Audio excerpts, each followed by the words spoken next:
Okay, ngayon is nagdidilig ako ng aking mga halaman. Ayan, yung aking mga tanim na tomatoes. And then, 2 oras ako nagdidilig guys kasi buong garden ko is dinidiligan ko. Ayan guys, yung ating mga naaning tomatoes, ayun pa. So, kunin lang natin kasi nabubulok na siya. So, ito naman yung mga cherries tomatoes. Ayan. Ayan ang mga cherries. Kunin natin.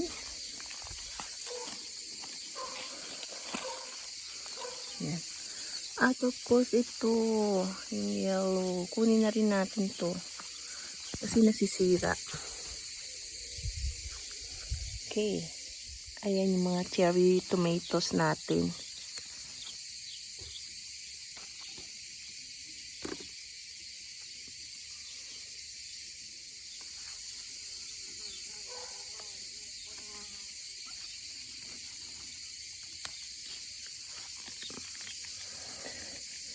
Ayan o, ang cute na mga cherry tomatoes. Okay, ito na yung ating mga na-harvest na tomatoes dito sa ating garden. Yan, iba't ibang klaseng tomatoes to guys. May Rona, may tomato grape, boop, and then cherries.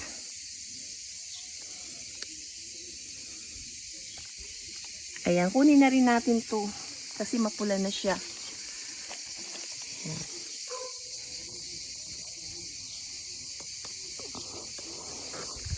Ayan o, may mga sili rin tayo.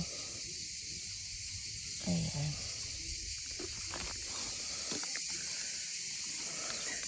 Tomatoes from the garden.